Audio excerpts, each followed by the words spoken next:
las diapositivas que se detallan a continuación. A ver, un segundito.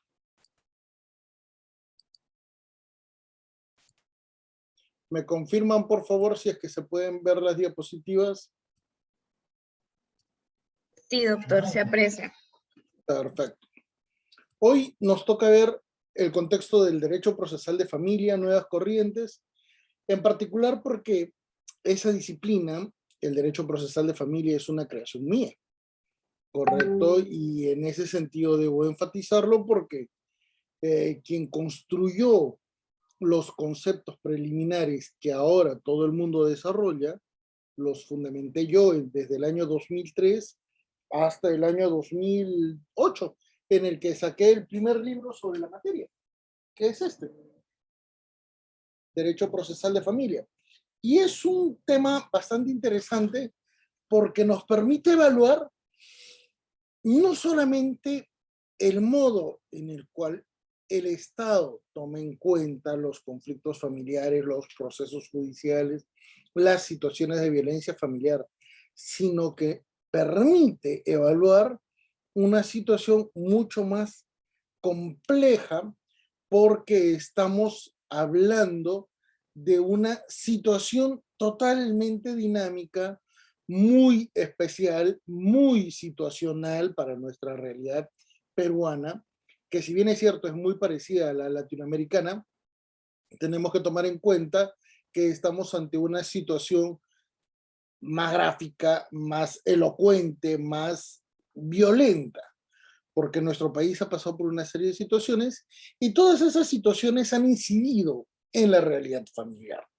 Por eso me cuesta validar, evaluar, analizar textos que, por ejemplo, se ven a nivel de publicaciones, se ven a nivel de artículos, se exponen en conferencias, en seminarios, cuando detallan un carácter tan limitado y tan negativo del contexto de derecho de familia.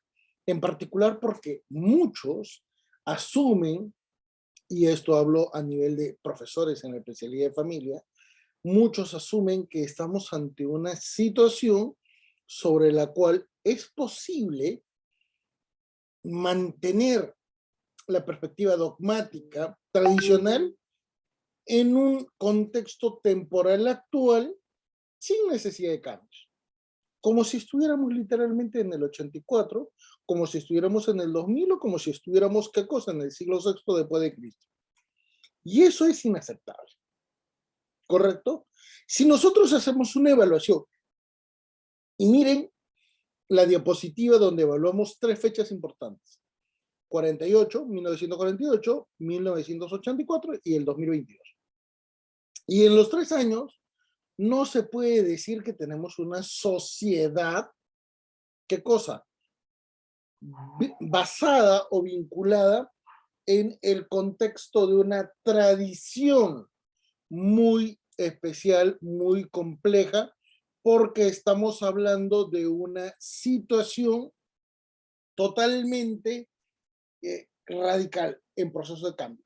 Ni Lima, ni Ayacucho, ni Piura, ni Loreto, ni Puno, ni Cusco son del año 2022, son iguales a esas realidades en el año 2000, como en el año 80, como en 1960.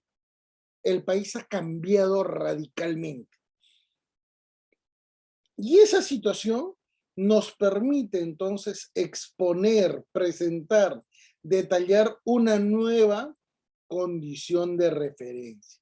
Esa condición de referencia que nosotros detallamos de modo muy especial, que nos permite exponer y explayar. Primero, que estamos ante la necesidad de poder considerar algo más allá de la norma. ¿Por qué? Porque tenemos que tener en cuenta que nuestra realidad social es el reflejo de lo que inicialmente vio el legislador para reformular la ley. En otras palabras, solamente el legislador y en segundo término el juez pueden evaluar la realidad para efectos de cambiarla, para efectos de transformar una realidad, para efectos de poder sistematizar algo mejor. Pero, ¿qué es lo que ha ocurrido? Ha ocurrido una situación superior a lo que podía evaluar el legislador y algo totalmente disfuncional con respecto a la práctica judicial. ¿Por qué? Porque desde el año 1948, en la que se da por primera vez los derechos humanos de primera generación, nos vamos a dar cuenta que existe una serie de situaciones que han incidido en los cambios profundos, radicales de nuestro país. Cambios que han ido complementándose secuencialmente. Migración, cuestiones vinculadas al tipo de gobierno en nuestro país, a las crisis de la democracia, a los contextos de corrupción, al caso de terrorismo que lamentablemente generó entre 1980 y el 2000 un gran daño a nuestra realidad social peruana, y el Estado liberal, correcto, que actualmente es el que prima en nuestra realidad social, política y también económica. Todo esto que nos permite decir que muy a pesar de que esto comenzó desde 1948, para el año 1984 un código civil solamente detalló ¿qué cosa? Una única relación familiar, la familia matrimonial o la familia nuclear. Y hoy por hoy podemos ver en el contexto judicial, en el contexto comparado, en el contexto dogmático, el análisis de muchos tipos de familia que son muy significativos y que ya tienen un reconocimiento tanto legal como también judicial. Y eso significa que se ha transformado nuestra realidad familiar. Por ello, cuando nosotros ya sustentamos el derecho procesal de familia, no es que creamos un tipo especial o una denominación, porque ese es el error que se está asumiendo, ¿correcto? El derecho procesal de familia no es equivalente al derecho procesal penal ni al derecho procesal civil, donde tienen naturaleza, donde tienen instituciones, donde tienen procedimientos totalmente diferentes. No, acá es una condición dogmática totalmente diferente y autónoma. ¿Por qué? Porque en primer término utiliza elementos del derecho de familia a nivel de instituciones y a nivel de principios, pero los analiza en una condición dinámica respecto del conflicto familiar, para efectos de poder evaluar el contexto procesal y probatorio. Por eso es que en el derecho procesal de familia el principal elemento es la crisis de las relaciones familiares. Acá no hay la evaluación de aspectos puntuales a nivel individual entre sujetos en contradicción. No. Ese es el error que tiene el Código Civil, porque cuando analiza el divorcio solamente toma en cuenta a los dos cónyuges en el conflicto. Y si ustedes se dan cuenta, ese divorcio en el ámbito judicial no valora la presencia ni participación de los hijos, a pesar de que son sujetos de derechos. ¿Correcto? Existe una simbología y además un tratamiento absolutamente negativo sobre esta materia que nos permite detallar pues, que estamos ante una condición totalmente distinta, totalmente compleja de detallar. Por ello, nosotros partimos en la evaluación de la crisis en las relaciones familiares porque no está correctamente delimitado. La ley, especialmente la ley 30.364, detalla que solamente hay violencia familiar entre parejas. Y no toma en cuenta los conflictos entre colaterales, no toma en cuenta los conflictos entre ascendientes y descendientes, que son muy graves inclusive, ¿correcto? Y que, bueno, vamos a tratar de detallarlo a continuación, ¿correcto? A ver, vamos a ampliar y amplificar un poco más esta visión.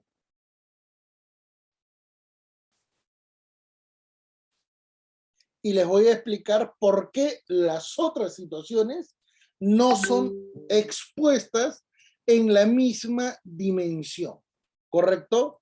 ¿Y por qué no son expuestas en la misma dimensión? Porque se cree que eso pertenece a otra especialidad jurisdiccional. En este sentido, comenzamos a darnos cuenta que los conflictos entre ascendientes y descendientes, por ejemplo, puede incluir la alienación parental, que suele ser negada en el ámbito judicial. Alienación parental. Correcto, que podemos tratar sobre la obstrucción de vínculo. Correcto, e inclusive la padrectomía. que en esencia no son tomados en cuenta por el legislador, porque sencillamente no les interesa, ¿correcto? Entonces acá podemos observar tres grandes situaciones bastante particulares y que, bueno, nos van a permitir detallar tres elementos bastante significativos para efectos de poder detallar, ¿qué cosa? Elementos que requieren una mejor evaluación respecto de los contenidos teóricos que usualmente se puede detallar y exponer en este sentido, ¿correcto? Cada uno de estos elementos es un problema en particular. Cada uno de estos elementos requiere una visión mucho más diligente de la que usualmente se asigna. Y cuando nosotros vemos conflictos entre colaterales, podríamos detallar dos referencias muy particulares y que suelen, ¿qué cosa? No ser consideradas en el ámbito de conflictos familiares, porque normalmente se analizan, ¿qué cosa? ¿Y dónde se analizan? En procesos civiles. Por ejemplo, cuando sucede una sucesión intestada o cuando suceden situaciones entre, ¿qué cosa? Para efectos de la nulidad de actos jurídicos de disposición de sociedades gananciales. El octavo pleno jurisdiccional, por ejemplo, habla sobre estos elementos, ¿correcto? Y los detalla tan mal que parecería que estamos ante una situación totalmente especial, totalmente nueva, novedosa. Y no se dan cuenta que en este tipo de situaciones, inclusive la realidad familiar, correcto, acá vamos a tratar de ampliar más, no va a tomar en cuenta qué cosa, que vamos a tener diferentes realidades sobre las cuales vamos a poder ubicar 5 categorías sobre las cuales podamos detallar algunas condiciones vinculadas al ámbito de las parejas. Todo el mundo va a hablar, ¿qué cosa? De relaciones matrimoniales. Todo el mundo. Matrimonio, ¿correcto? Un matrimonio va a ser siempre el principal conflicto familiar que vamos a tener. Eventualmente vamos a tener una convivencia, ¿qué cosa? Propia. Esto es cuando los dos integrantes de esa convivencia no tienen impedimento familiar, pero también vamos a encontrar otro tipo de convivencias. Convivencia cuando uno de ellos tiene un impedimento matrimonial, ¿correcto? Cuando ya hay ese tipo de situaciones, uno actúa de buena fe, otro actúa de mala fe. En ese tipo de situaciones, la cónyuge, generalmente la mujer, que sobrevive a su pareja, ¿correcto? Se entera que su pareja era casada y no puede heredar. Y ocurre una situación totalmente negativa, ¿correcto? Otro tipo de situaciones en las cuales hay convivencia, pero ambos o uno tiene limitación para ejecutar una convivencia.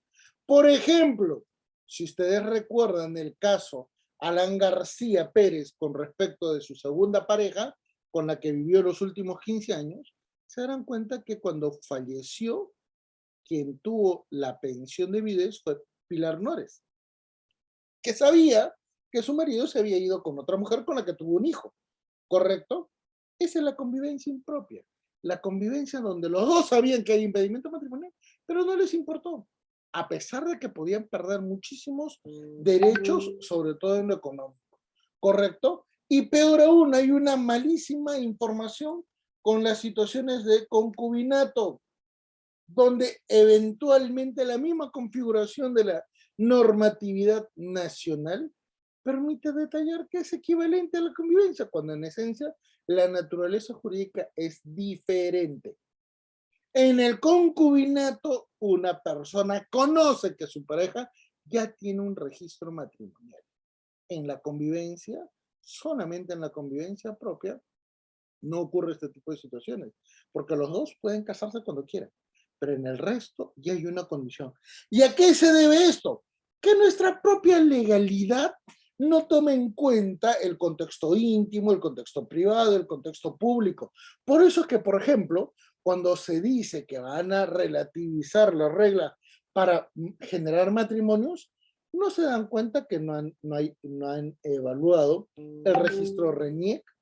En RENIEC no se sabe cuántos hijos tiene uno, correcto, peor aún, solamente se ve que tú tienes, ¿qué cosa? Tus parientes ascendientes, tus padres, pero no sabes cuántos hermanos tienes.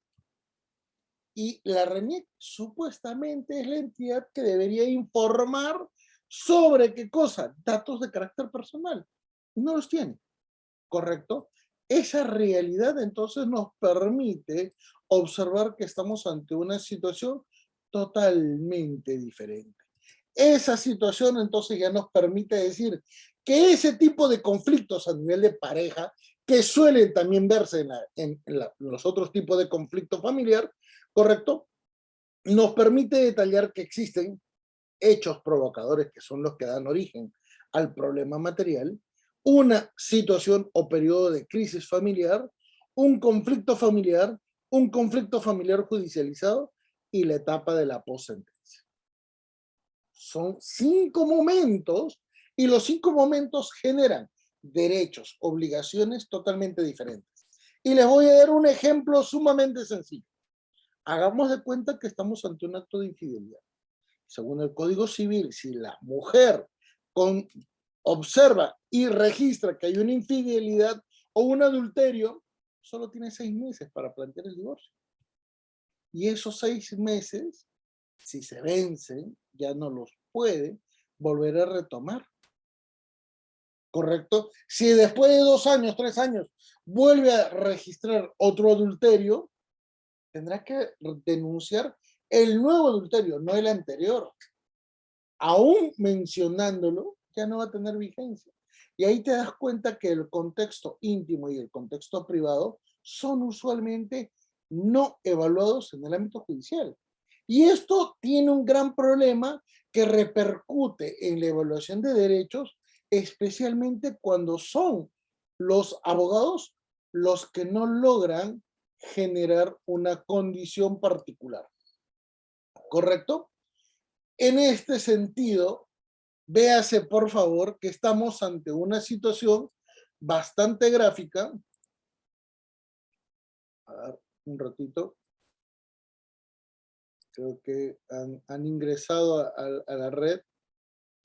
Han tachado, pero ahorita comparto nuevamente. Ya está.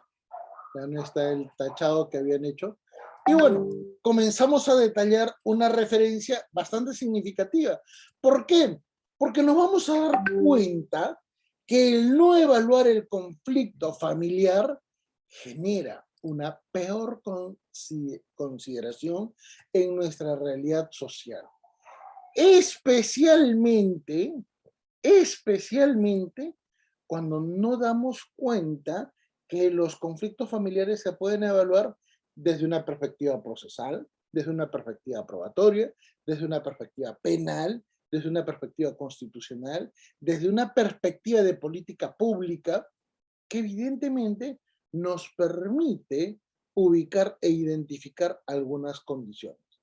Por ejemplo, muchas veces los hechos que provocan el conflicto o la separación a nivel familiar, ¿qué cosa? Se dan en un contexto íntimo, se dan en un contexto absolutamente desconocido para la sociedad, en un contexto sobre la cual solo una pareja o las partes involucradas en el conflicto conocen su proyección, conocen sus implicancias. Por eso es que cuando no se ejecuta ningún tipo de denuncia ni ningún tipo de acción de defensa, ¿qué es lo que ocurre? Una cifra negra con respecto de la tasa de criminalidad. Ahí es donde no se ve la violencia física, violencia psicológica, violencia económica, violencia sexual, porque la misma víctima no tomó en cuenta que estaba siendo afectada. Y eso es grave. Pero peor aún, si toma en cuenta que ha sido afectada, a veces no quiere plantear la denuncia porque de repente tiene alguna condición psicológica que la limita o porque de repente tiene condiciones económicas muy negativas que la obligan a mantenerse, ¿qué cosa? Con una pareja sumamente violenta.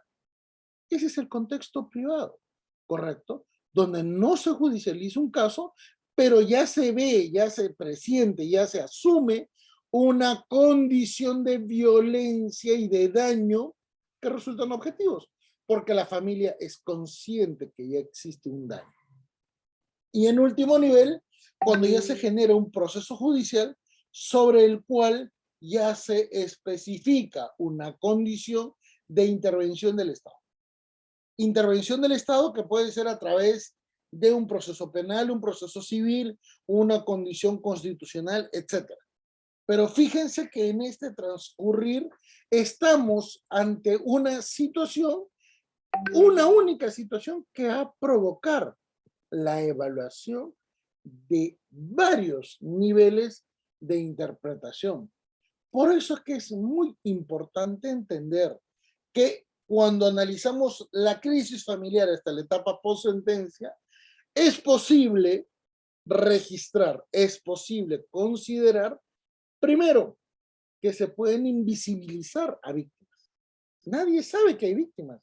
¿Cuánta gente no se habrá dado cuenta que cuando una pareja se divorcia y se expone a la luz pública estos problemas, dicen, no sabía cuánto sufría, no sabía cuánto de daño le hacía esa persona a la otra golpeándola, maltratándola? No sabíamos que habían problemas, ¿correcto? Los niveles de vulnerabilidad evidentemente rebasan, resultan ser muy negativos y eventualmente los derechos no son atendidos. Surgen procesos de alimentos, pero que quedan en abandono o nunca se presentan. Y dicen, no, yo no voy a hacer nada. El padre se dará cuenta que es su hijo y en algún momento reaccionará. Ya, esa reacción puede tomar 40 años.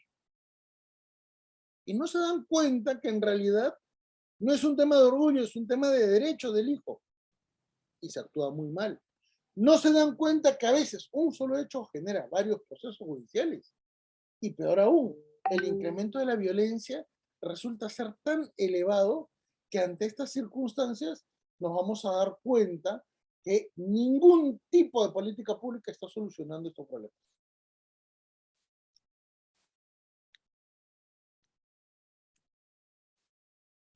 Ante estas circunstancias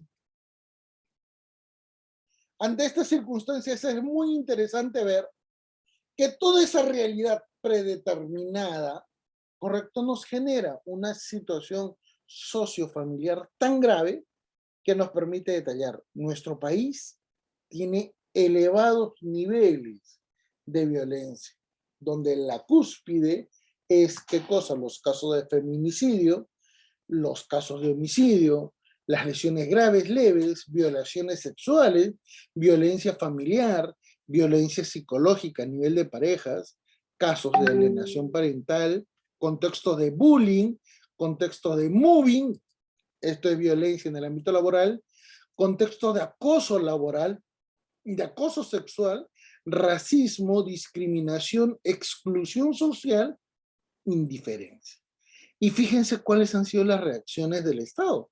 Un Estado ausente, un contexto económico donde no se puede aplicar, ¿qué cosa? Políticas públicas asistenciales, un contexto donde hubo terrorismo, donde hubo corrupción, donde la crisis de democracia no permite la gobernabilidad, ¿correcto? Esto significa entonces que estamos ante una referencia tan grave que evidentemente nos permite detallar el contexto en el que se desarrolla la evolución del derecho de familia. Esta evolución no solamente es teórica, no solamente va a tener incidencia en el ámbito de la práctica judicial, no solamente va a tener un nivel de incidencia con la publicación de libros, es un cambio completo, ¿correcto? Y por eso es importante detallar que existen 3 etapas temporales en las cuales el derecho de familia ha evolucionado, al menos en los últimos 38 años, ¿correcto? En los últimos 38 años. Recuerden que estamos por cumplir 40 años de un código civil que resulta obsoleto, pero que para la sociedad y para los grandes pensadores del derecho de familia no se necesitan grandes cambios, como si el código civil fuera una panacea para atender, ¿qué cosa? Todos los problemas que han surgido en nuestra sociedad. Por eso es muy importante decir ese derecho de familia que consideramos es limitado hasta el año 2000, sigue existiendo hasta la actualidad. Aún tiene valor, pero ¿por qué tiene ese valor? Porque aún se asumen muchos de sus postulados, ¿correcto? Y eso es significativo. Muy bien, pero ¿qué permite detallar ese derecho de familia clásico o decimonónico? Primero, que la norma civil, el Código Civil, mantiene las figuras jurídicas históricas, ¿correcto? Solo se protege a la familia matrimonial nuclear y eventualmente la visión que se tenía de esa familia no puede ser extensiva a nuestra actualidad. En ese código no existía familia ensamblada, no existía familia LGTB, no existía familia migrante binacional, no existían familias paralelas. Ahí te das cuenta que esa visión histórica tomó en cuenta lo que detallaba el Código Civil 1936, lo que tomó en cuenta el Código Civil de Napoleón Bonaparte en 1804, lo que detonó en la legislación civil en el Códex de Justiniano en el siglo VI después de Cristo. Que todo eso es reflejo del derecho de familia de la época de los romanos en versión clásica. Entonces, estamos ante un panorama que debería dejar, ¿qué cosa?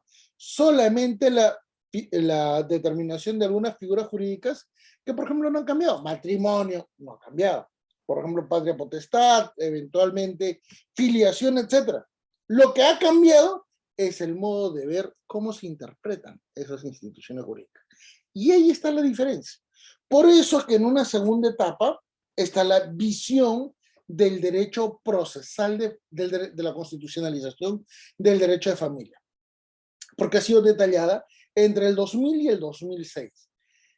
En función a la prevalencia, a la mayor vigorosidad, a la mayor incidencia de los tratados internacionales sobre derechos humanos sobre la legislación civil. ¿Qué es lo que ha sucedido? ¿Qué es lo que ha pasado? Que debido a la generación de convenios internacionales o tratados internacionales, estos se fueron vinculando a nuestra realidad política y a nuestra realidad normativa. Y no solamente desde 1948, con los primeros derechos humanos, también en 1966, con los derechos económicos, sociales y culturales. 1969 con el Pacto San José, 1979 con la Convención para la Eliminación de toda forma de discriminación a la mujer, con 1979 con el Convenio 169 de la OIT, con el Convenio de Derechos del Niño y Adolescente de 1989. Y ahí te das cuenta que todos esos tratados internacionales inciden no solamente en la teoría, sino también en la práctica judicial, a favor de la reforma, a favor de un panorama mucho más complejo, mucho más detallado en lo constitucional y sobre una perspectiva de constitucionalización, porque ya el derecho civil no se podía entender como una visión excluyente de la realidad constitucional. Sobre esa base, entonces, vamos a darnos cuenta que el periodo que va a ser muy determinante va a ser, ¿qué cosa? La emisión de las sentencias del caso Janet Rosas Domínguez y del caso Reinaldo Scholz, ¿correcto? Sentencia que reconoce en primer término el derecho de una conviviente, ¿correcto? Sin tener impedimento matrimonial, y el derecho que tiene una familia ensamblada a ser protegida por el Estado. Como ya el contexto de cambio es tan radical, porque ya hay una jurisprudencia que lo sostiene, tenemos un derecho procesal de familia, que evalúa de forma interdisciplinaria todo lo que estamos analizando. Esa visión interdisciplinaria permite identificar que el conflicto familiar es lo más esencial, porque en ese conflicto familiar de un solo hecho ocurren situaciones de violencia familiar, ocurren situaciones de omisión de derechos en el ámbito familiar, que ocurren situaciones negativas en lo constitucional, que ocurren situaciones económico-patrimoniales, que ocurren situaciones de demérito en un contexto, por ejemplo, convencional, porque hoy por hoy, por ejemplo, en nuestro Código Civil aún mantenemos la figura del hijo alimentista. Y a pesar de que tenemos desde el año 2001 una ley que reconoce la filiación extramatrimonial a través del uso de pruebas biológicas, se mantiene la del hijo matrimonial, inclusive con el Código Civil propuesto a nivel de reforma por un grupo de más de 300 juristas peruanos en el año 2018, ¿correcto? En el libro de familia, este cambio fue propuesto por Enrique Barsi, Alex Plácido, Carmen Julia Cabello, y literal, mantuvieron muchísimas figuras inconstitucionales en el Código Civil. Y esto es porque esos civilistas especializados en familia no tienen una proyección constitucional. Por eso es que no tomaron en cuenta que la identidad es un elemento absoluto, es un elemento que parte de un derecho natural, de un derecho humano, de un derecho constitucional, de un derecho convencional, que no puede ser relativizado conforme ha sido propuesta en diferentes jurisprudencias en nuestro país. Por eso es que se requiere una mejor visión, especialmente para tomar en cuenta que tenemos que tener un contexto de evaluación mucho más integral para poder así dar una solución mucho más práctica. Y tomando en cuenta esos antecedentes, quien les habla desde el año 2008 ha publicado un libro sobre la materia de derecho procesal de familia que luego se volvió a editar en el año 2012 y en el año 2011 se hizo un libro de constitucionalización del derecho de familia. Entonces, los estudios preliminares que hoy por hoy casi todos los diplomados, cursos de capacitación en el contexto de derecho de familia son míos. El que no me citen, el que no me llamen, el que no me convoquen, eso es totalmente diferente. Ahora, yo tampoco participo en todo porque hay veces en las que veo que hay algunos profesores que sencillamente hablan tonterías, no quiero participar, esa es la verdad, ¿correcto? Pero eso no viene de una mente mía, eso viene de un análisis de la realidad. Y podemos citar muchísimos casos, como por ejemplo, la evaluación de la verdad biológica versus la inscripción en el ámbito de un registro civil de un menor como hijo. ¿Y esto qué es lo que ha provocado? Ha provocado esencialmente que cuando se demuestra que un ADN indica que el demandante no es el padre biológico de un hijo, ¿correcto? La Corte Suprema no quiere evaluar algunas cosas, como por ejemplo el daño económico en contra del demandante generado por la mamá, por su pareja, en contra del propio hijo, al que se le relativiza el apellido como si fuera pues un cambio de una media, el cambio de una ropa interior. Así de relativo y así de disfuncional es nuestro sistema judicial, principalmente porque no se valoran, ¿qué cosa? Estos criterios de evaluación constitucional.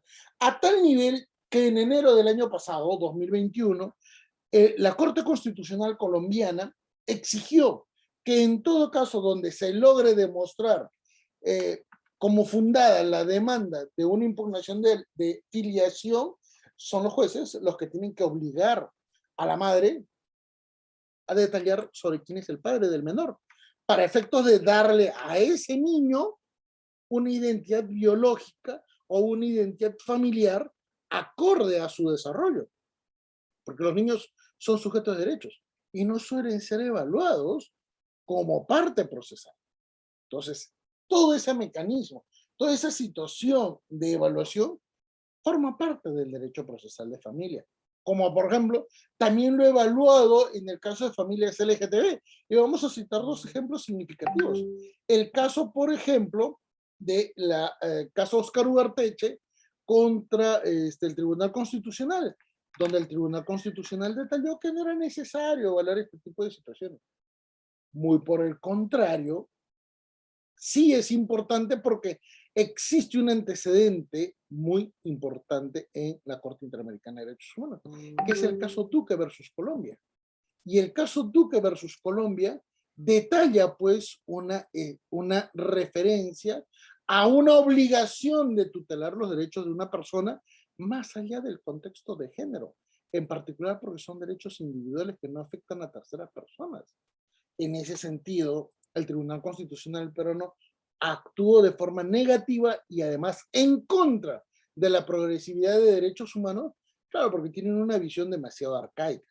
Imagínense, está Manuel Miranda Canal, es una persona que ya tiene pues muchísimos años y que cree que no ha cambiado la sociedad. Ahí te das cuenta que también la visión muy religiosa, eventualmente de algunos magistrados, limita la tutela de derechos en función de una perspectiva eh, que no resulta funcional en la actualidad. Y el segundo ejemplo es el caso de las dos mamás que lograron inscribir sus apellidos en el DNI de un menor, del hijo que habían adoptado. Y en este sentido, ¿cómo es que le iban a dar el apellido paterno? Bueno, ahí cambia. Pues es apellido número 1, apellido número 2. Y eso es muy significativo porque permite detallar, ¿qué cosa? Que existió otra sentencia de mayo del año pasado, 2021, en la que el Tribunal Constitucional detallaba que no había ninguna regla, ni tampoco ningún antecedente normativo que detallaba que el apellido del padre va primero. Era una cuestión de elección. Situación que, por ejemplo, Brasil sí regula, donde la madre puede tener el apellido en primer término. Entonces, esto es muy significativo, ¿correcto? Y ese es el derecho procesal de familia que se registraba en la sociedad, que se detallaba en un contexto de cambios y de transformaciones.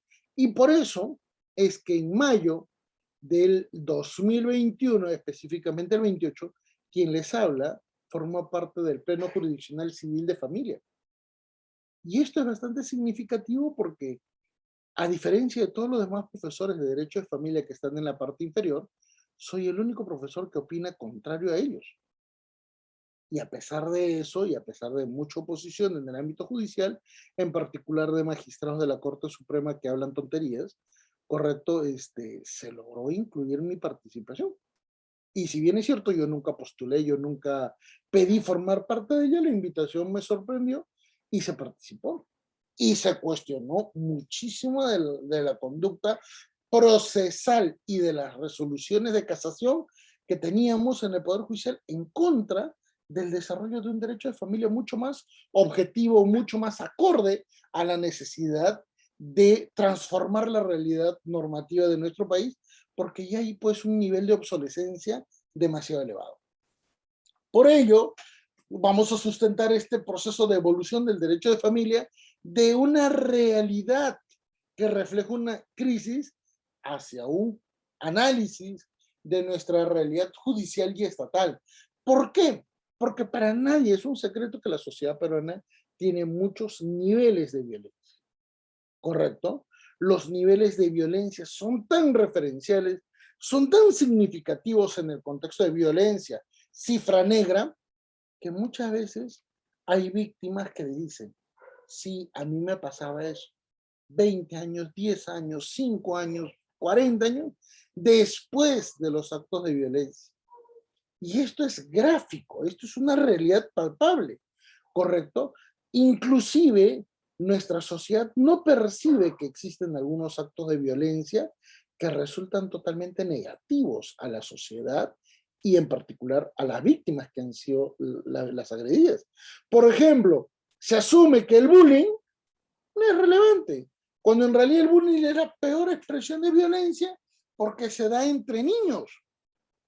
Tanto es así que hay muchos niños que se han suicidado producto de ese acoso infantil, producto de esa situación de maltrato de sus propios amigos, ¿correcto?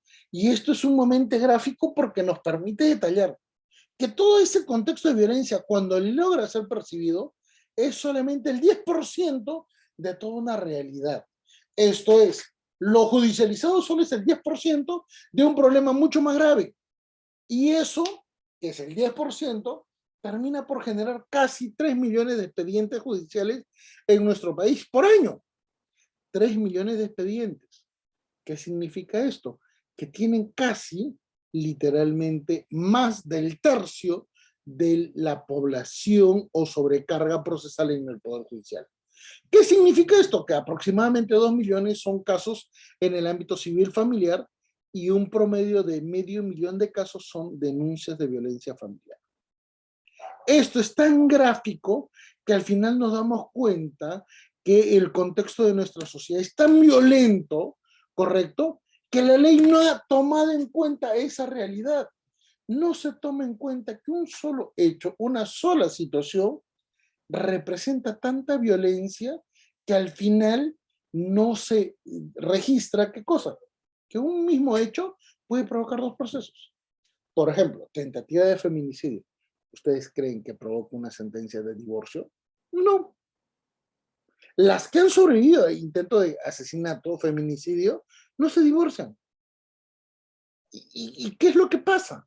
Ahí tienes problemas de carácter psicológico, problemas de políticas públicas, y por eso es que los jueces no se dan cuenta del gran problema que están evaluando, primero porque conocen a las partes de forma mínima, y peor aún, mucho tiempo después de haberse generado la demanda o la denuncia. Peor aún, cuando son las mismas partes las que pueden atomizar el conflicto. ¿Qué significa esto? Las partes están peleando, llamémosle expareja, correcto, y no se toma en cuenta que se puede debatir alimentos, tenencia, régimen de visitas en forma complementaria o en el mismo nivel que la evaluación de un divorcio. Y las partes prefieren individualizar para efectos de tener un mayor dominio sobre el conflicto familiar. Y esto es grave.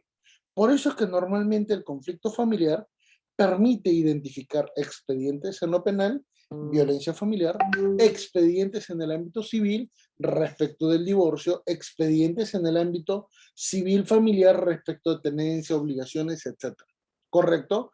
Y ahí te das cuenta que el juez, cuando emite una sentencia, primero, esa sentencia se dio con tanto tiempo de distancia respecto del hecho original que no se toma en cuenta.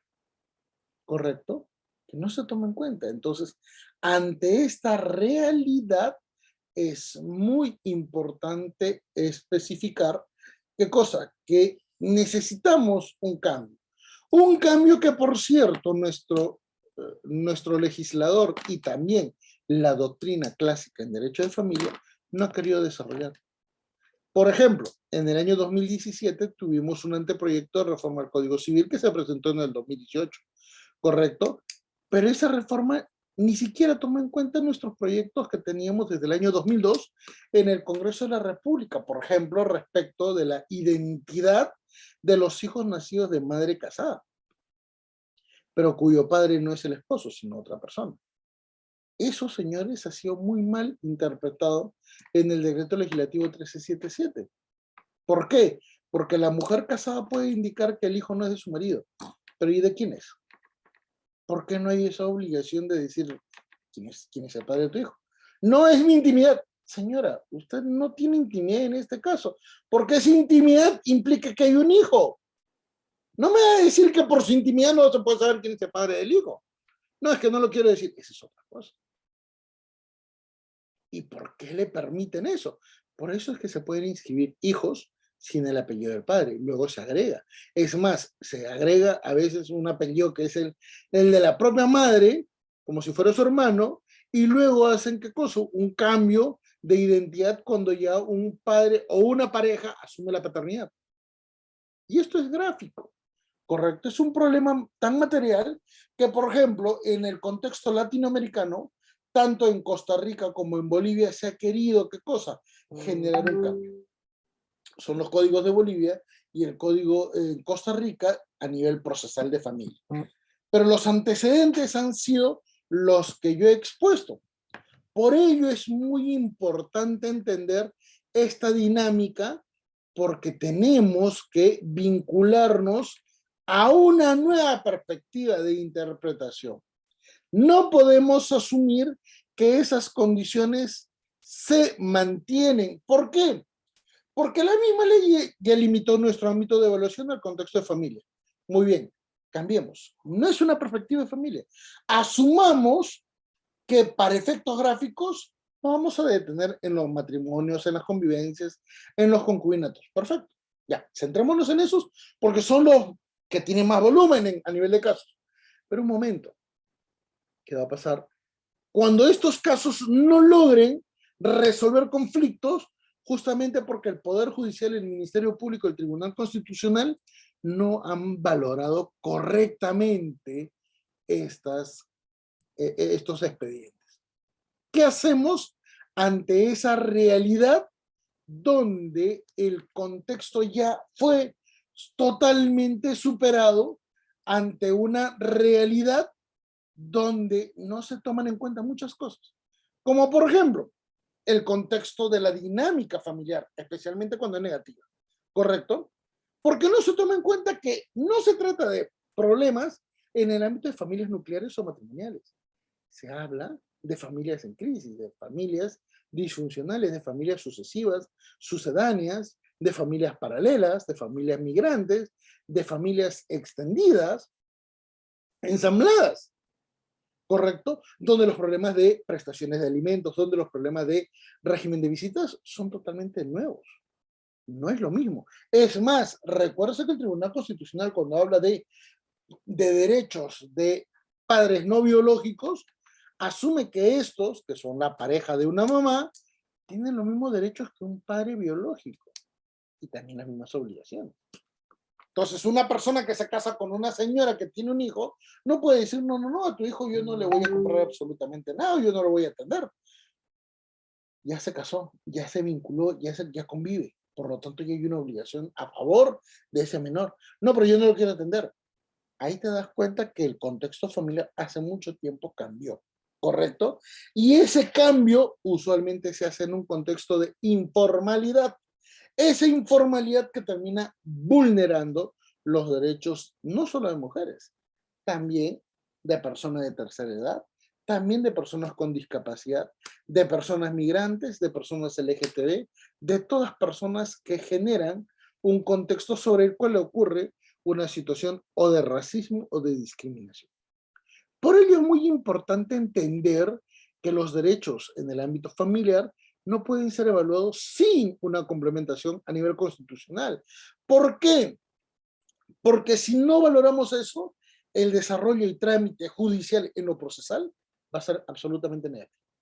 ¿Cómo podríamos entender, por ejemplo, principios de orden procesal como el debido proceso, tutela judicial efectiva, plazo razonable, principio de doble instancia, si no valoramos el contexto procesal que estamos tratando de evaluar, donde hay una dinámica totalmente distinta, ¿correcto? Donde no se puede percibir, por ejemplo, en una familia ensamblada, que solamente hay dos adultos con interés y legitimidad para hablar cuando existe una segunda pareja, que sí va a tener legitimidad, interés para hablar, pero no legitimidad, cuando está su pareja en un conflicto contra otra persona, contra su primera pareja. Entonces, esas realidades nos permiten, ¿qué cosa? Plantear una visión interdisciplinaria mucho más amplia, mucho más rica, para efectos de qué cosa? De generar una adaptabilidad a un nuevo tipo de proceso. Y nosotros hemos planteado, para esa solución en el ámbito del derecho procesal de familia, la ejecución de 3 acciones. Tenemos que reformar el sistema de justicia, tenemos que reformular la ley y el proceso, y tenemos que hacer un cambio en la praxis judicial. ¿Correcto? ¿Cómo vamos a hacer la reforma del sistema de impartición de justicia? Identificamos a las 3 principales instituciones y no incluimos al Ministerio de la Mujer, Ministerio de Justicia, Ministerio del Interior, porque sencillamente ellos no tienen que ver con el sistema judicial. ¿Correcto? Pero fíjense, cada una de estas instituciones tiene que desarrollar una perspectiva totalmente nueva, tiene que ampliar el horizonte de acciones que tiene. ¿Por qué? Porque muchas veces tenemos al Ministerio Público evaluando casos de divorcio y viene la pregunta, ¿para qué interviene? ¿Cuál es el criterio de proteger al matrimonio si se están sacando a la mugre con una acción que ha sido, ¿qué cosa? La que provocó la demanda. ¿Cuál es el criterio para tener fiscales en esa especialidad? No es que tienen que controlar la legalidad. ¿De qué? ¿Por qué tenemos que tener, por ejemplo, un proceso de consulta en el ámbito del divorcio? Es irrelevante. Es carga procesal injusta y además negativa. Tanto es así que la misma ley dice, si te casas y te quieres divorciar, tienes que esperar 2 años. ¿Por qué? Para poder preservar el matrimonio. Por eso es que es muy importante entender la lógica y el nivel de funcionalidad con la que van a intervenir estas instituciones. No solamente en lo procesal, no solamente en el ámbito probatorio, no solamente respecto de algunas condiciones particulares, porque, por ejemplo, las evaluaciones periciales las tiene que hacer el Ministerio Público, y las hace mal. Y las hace mal no porque quiera, las hace mal porque el contexto de la evaluación de las partes en conflicto es muy grave y además es muy denso. Para evaluar el perfil, el nivel de conducta y el nivel de personalidad, no se necesitan 10 minutos o 20 minutos, se necesita un estudio de varias sesiones. ¿Acaso existe eso en el sistema judicial? No. ¿Acaso existe la posibilidad de que los asistentes sociales puedan evaluar lo que ocurre en una familia? No.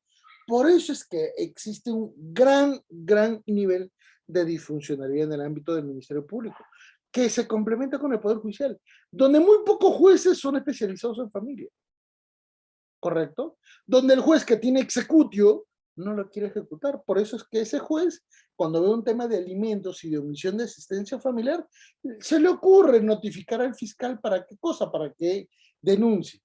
O sea, tiene executio por las puras.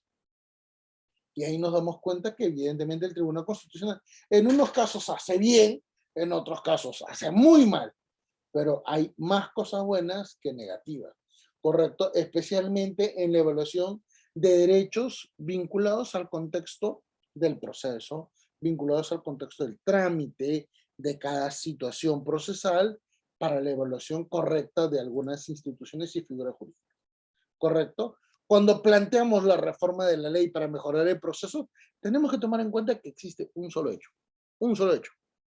Y ese hecho es evaluado por una legislación civil, procesal civil, por una legislación familiar, una legislación de Código de Niños y Adolescentes, una legislación penal que es evaluada a nivel constitucional, convencional y procesal penal, ¿correcto? Donde pueden surgir varios tipos de conflictos que van a ser interdependientes entre sí y que probablemente puedan generar, ¿qué cosa? Una amplificación de lo que inicialmente fue una cuestión absolutamente, ¿qué cosa?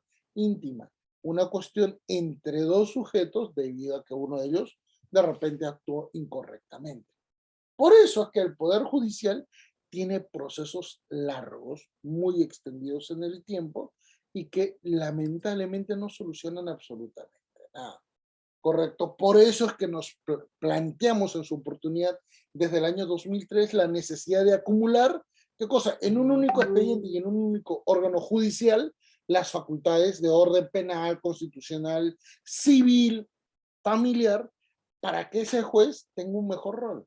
Ese juez, con una debida diligencia, que es un metaprincipio jurídico, correcto, podría redefinir sus competencias, su nivel de funcionalidad y principalmente porque puede liderar ¿qué cosa? El trámite del proceso, siendo una condición esencial el que ejecute inmediación. Pero ¿cómo plantear esto si tenemos una ley tan disfuncional y tenemos un problema de que nos faltan jueces? Bueno, para ello es importante entender que nuestra legislación parte de la comprensión de ¿qué cosa? La ley. La ley como parte o elemento de nuestro sistema jurídico ha tenido características abstractas, generales, atemporales, vinculantes, características esenciales. Pero a partir de 1989 en particular, surge una nueva época. Es la época, ¿qué cosa?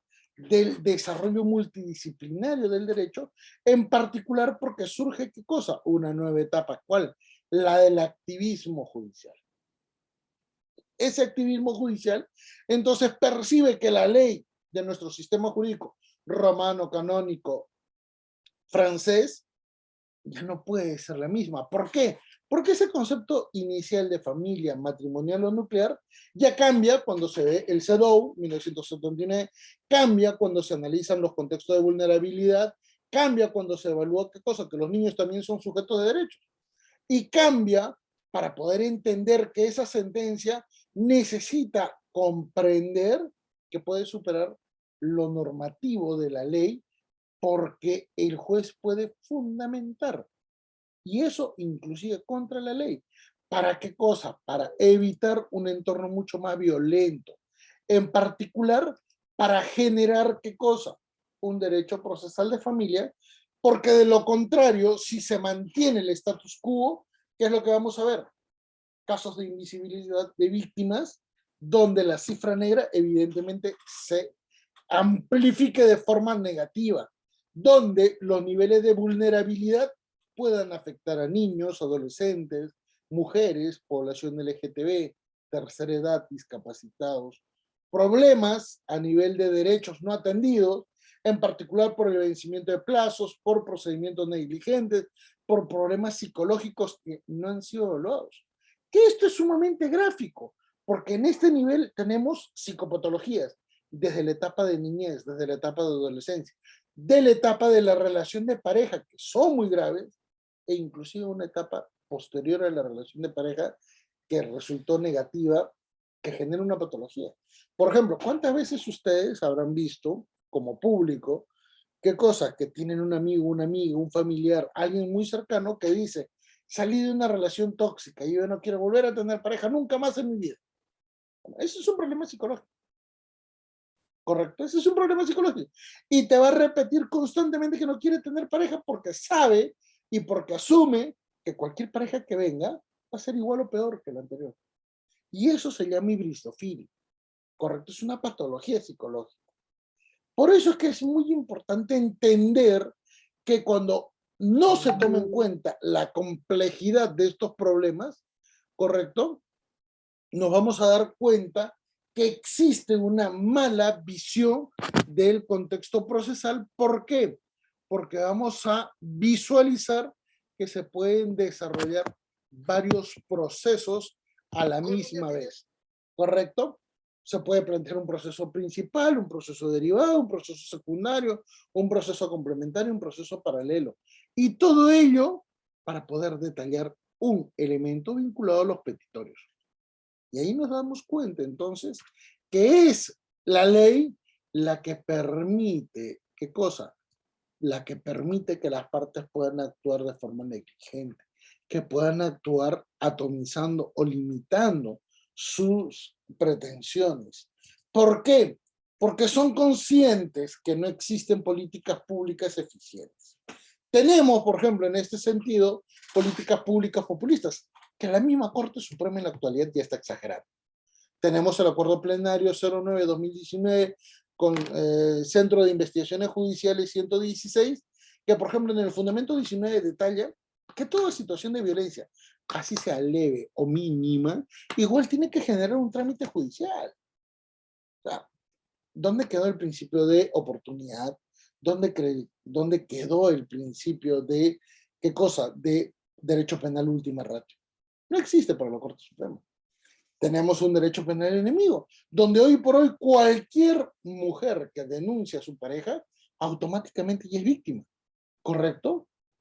Y esto es sumamente grave porque la presunción de inocencia no existe, ¿correcto? Se genera una sobrecriminalización, principalmente cuando detallamos, ¿qué cosa? Contextos de penas desproporcionadas y penas que no cumplen ningún objetivo ni preventivo, ni disuasivo, ni de rehabilitación. ¿Ustedes creen que una persona que quiso matar a su pareja se va a rehabilitar porque ese comportamiento lo va a hacer con todas sus parejas? No, ¿sí o no? Ahí te das cuenta que el derecho penal también tiene que tomar en cuenta qué cosa, que tiene que intervenir también con otras especialidades. Insisto, ¿por qué no plantear el divorcio a una mujer que se acaba de salvar de ser asesinada?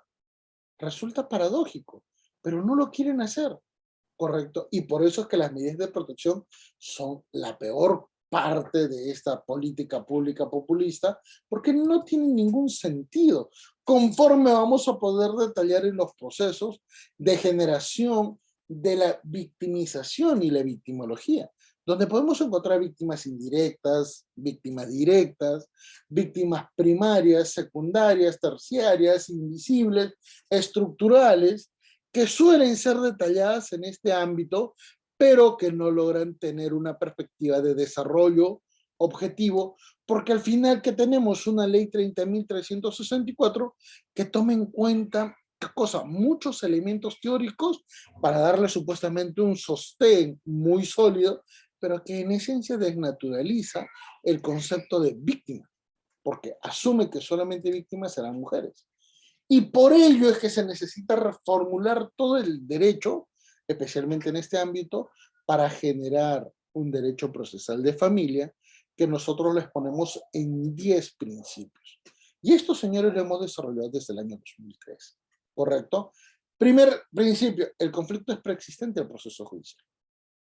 Existe antes de, todos son sujetos de derechos. Algo que aunque quieran evaluar en contra, no pueden eliminarlo, porque todos son sujetos de derechos.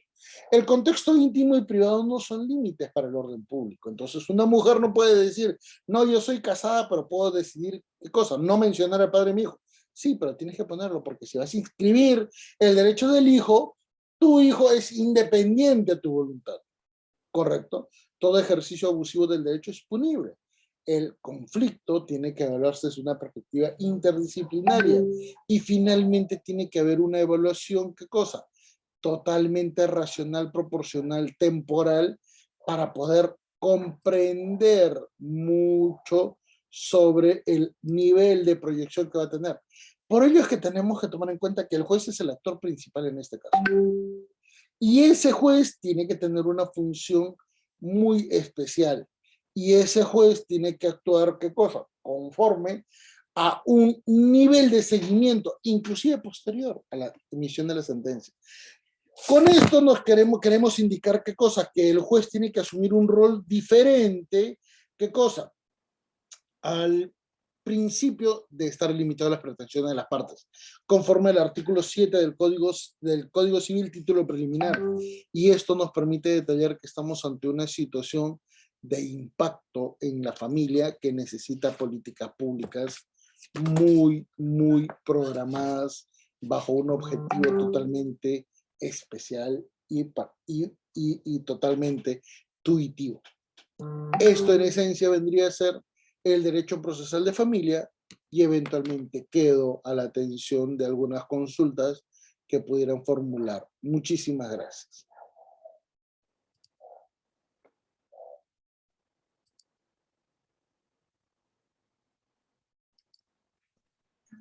Si hay alguno de los participantes que desea realizar alguna pregunta, puede hacerlo a través de la caja de comentarios o activando la opción de levantar la mano para poder activarles el micro. Mientras tanto, doctor, agradecemos la ponencia del día de hoy, asimismo haber inaugurado este diplomado en Derecho Procesal de Familia, un diplomado que aún lo encuentran visible. A ver, tenemos una persona que levanta la mano. Consuelo Gómez. Adelante.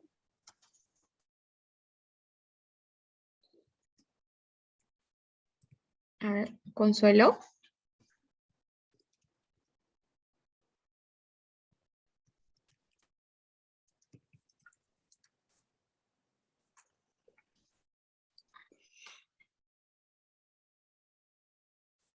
Consuelo, adelante. Tu micro está activado.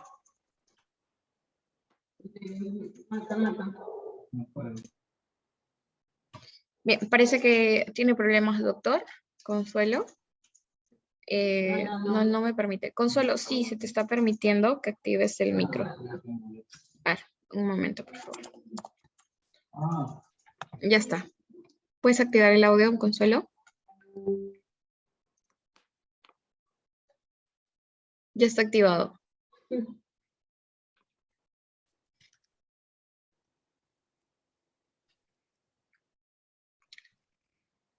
Bien, doctor. Por el parecer, Consuelo tiene todavía problemas. En todo caso, Consuelo, puedes escribir tu pregunta en el chat para poder serla trasladada al ponente.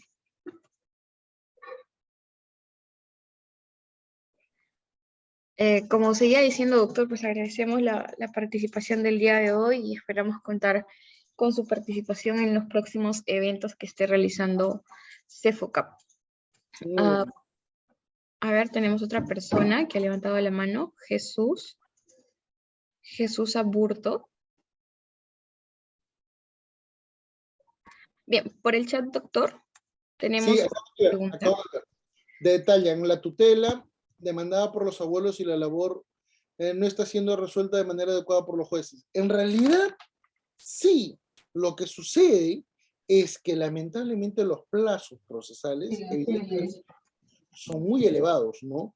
Pero recuérdese que en caso de que los padres sean cuestionados respecto de su parentalidad, los jueces ya están dando la patria potestad a los abuelos, ¿correcto? Así que en ese sentido, de repente es un error de un juez, pero la práctica general te permite decir que existe una buena visión para comprender la tutela inmediata de los niños, sobre todo los nietos que son criados por sus abuelos, ¿correcto? Pero tal vez, esto es regla general en nuestro país, ¿no? La regla general te dice ABCD, pero hay un juez que siempre actúa o negligentemente o sencillamente no quiere actuar conforme ya el patrón dominante.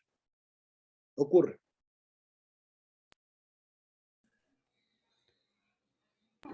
Bien, Jesús Aburto, adelante con tu pregunta.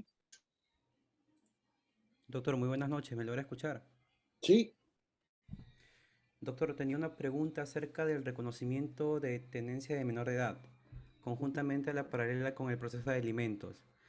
Esta es la figura, doctor. ¿Qué sucede cuando el papá interpone una demanda de alimentos conjuntamente con una demanda de reconocimiento de tenencia de menor de edad? Pero la mamá es la que tiene la tenencia provisional. Muy aparte de ello, teniendo esa idea de la tenencia provisional que se le da a la mamá como medida de protección, ¿cómo puede el papá reclamar algo sin que aún tengan las hijas en torno al reconocimiento de la tenencia? Ese es un problema que mayormente siempre se ve y bueno, yo supongo que es una causal de imposible jurídico porque no puedes solicitar algo que no tienes en tu poder. Es que hay un gran detalle. En algunos casos, y yo los he visto así, sí los tenía. Muy a pesar de que tenían acuerdos de conciliación donde la mamá supuestamente iba a tener el derecho. El gran problema, ¿sabes cuál es? Que esto se circunscribe a entornos privados. Nadie sabe lo que ocurre. Y el gran problema es que como nadie quiere actuar legalmente, dejan pasar. Entonces hay papás que han criado 6, 8 años a los hijos, viene al 9º año la mamá con una demanda de tenencia y gana. Porque el papá nunca logró demostrar que ha tenido la tenencia, nunca logró demostrar que él pagaba, que él criaba, que él tenía al menor en qué cosa, en su casa, con un cuarto, con una habitación. No tiene cómo demostrar, porque fueron negligentes, y usualmente los dos, ¿correcto? Y esto es un tema que ya supera el contexto de familia. Esto es un tema procesal, esto es un tema de probar, ¿correcto? Dígame, doctor, usted que litiga en la especialidad, ¿alguna vez ha visto una resolución judicial que sustente un régimen de visitas o una tenencia o un tema de alimentos fundamentando su decisión?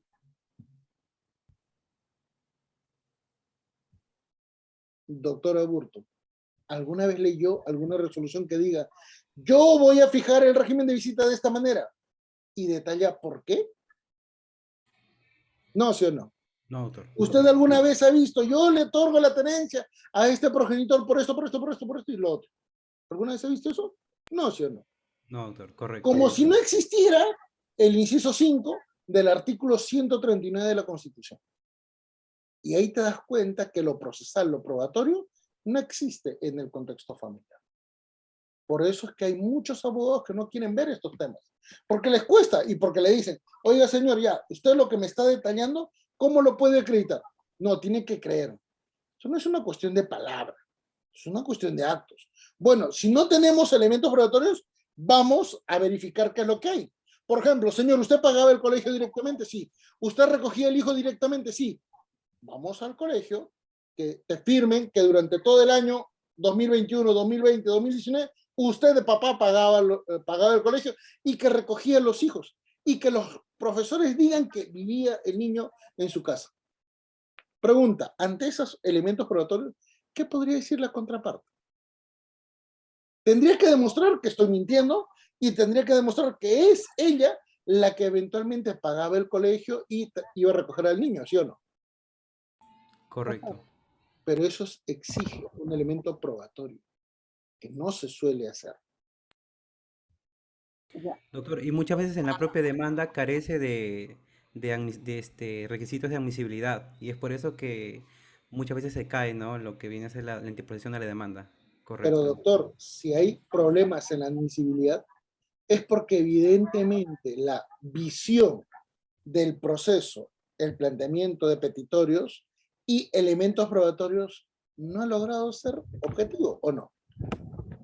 Y ese no es un problema, ese no es un problema del juez, eso es un problema de la asesoría legal.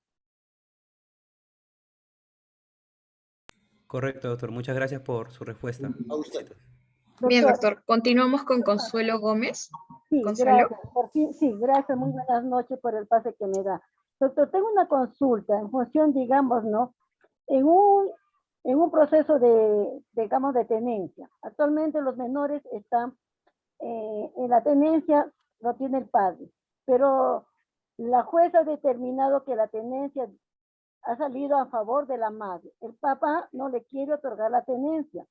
Y como no ha estado conforme con el veredicto, entonces ya ha ido al otro juzgado y ha presentado nuevamente tener la tenencia. Eso es dable, sabiendo que en el primer juzgado le han denegado la tenencia, no está contento con eso, no ha dado a los niños a la mamá y ha formulado nuevamente que se abra en el otro juzgado solicitando él nuevamente la tenencia.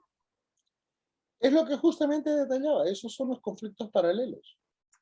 Yo no me quedo conforme, me voy a otro juzgado para actuar todo para que salga a mi favor. Y al final tengo dos sentencias de contradicción.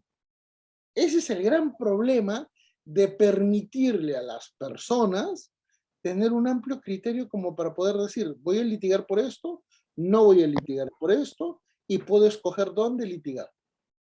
Por ejemplo, competencia de juzgados. ¿Por qué demandan en un domicilio y no en el otro domicilio? Esto se debería acabar si es que una ley dice, no me interesa el tipo de problema que tengas. Todos los problemas los va a ver un solo juez. ¿Ustedes creen que las partes podrían ampliar el conflicto familiar si tienen que resolver todo de una sola vez? No, sí o no. Sería mucho más eficiente. Ese es el gran problema. Ahora, lo que ha hecho ese señor se llama malicia procesal. Pero recuerda, la malicia procesal no está sancionada. Lo que está sancionado es la temeridad procesal. ¿Correcto? La malicia procesal te permite actuar en otra instancia porque la ley te lo permite. Eso está mal. Doctor, pero ¿qué se podría hacer en ese caso a nivel, digamos, Bueno, cómo doctora, podríamos actuar? Porque a la mamá ya le ha dado el primer juzgado, la a ver, tenencia del a ver, papá. doctora, señora Consuelo, ¿usted es abogada? No soy psicóloga, pero trabajo en el Poder Judicial, en el equipo multidisciplinario, y veo en el caso de que son tenencias. Le comento, mi querida doctora, una chamba bien complicada porque primero que hay poca gente, ¿sí o no, doctora?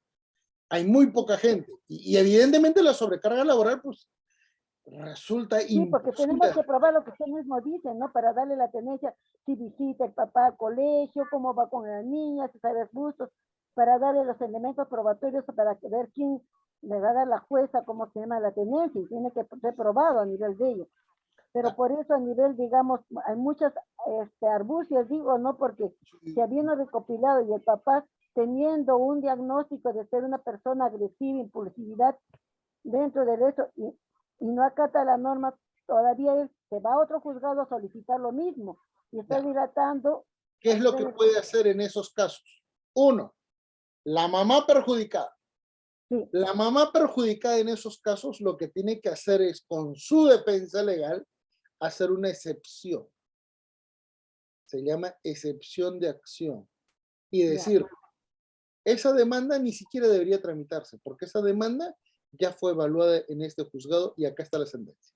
Se acabó. ¿Correcto?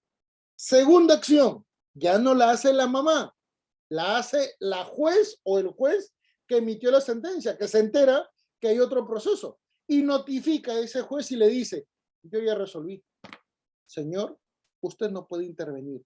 Tiene que cosas que devolver todo lo que se le ha presentado a mi juzgado, porque yo ya decidí. Bien, doctor, agradecemos la respuesta. Seguimos con las preguntas del chat. Ivette Palacios pregunta si existe la coparentalidad estipulado dentro de la patria potestad. No. Comenzando, lo que existe, ¿qué cosa es? Es un desarrollo dogmático de la patria potestad. La patria potestad es un concepto histórico, ¿correcto? en la que los dos papás tienen derechos sobre sus hijos, derechos para criarlos, para desarrollarlos, para evaluar el contexto económico, etc. La parentalidad es un elemento que elimina el criterio de padre en lo literal para asignarle un valor neutro a los dos progenitores. Por lo tanto, la parentalidad es de los dos.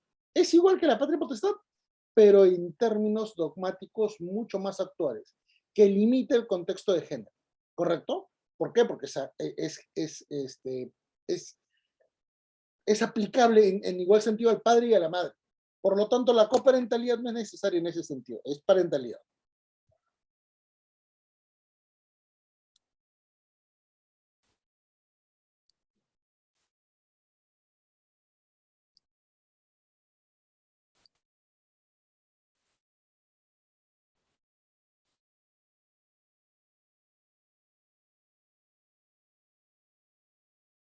Doctor, estoy acá de vuelta. ¿Me puede escuchar? ¿Hola? Hola, ¿sí? ¿Me escucha?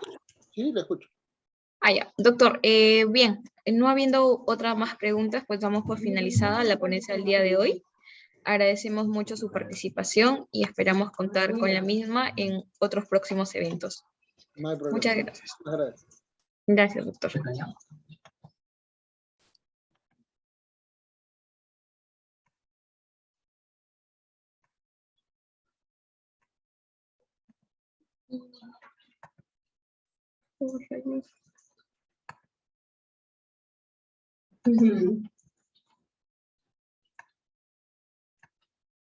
Destroza eso. Cuidado, con cuidado. Viene.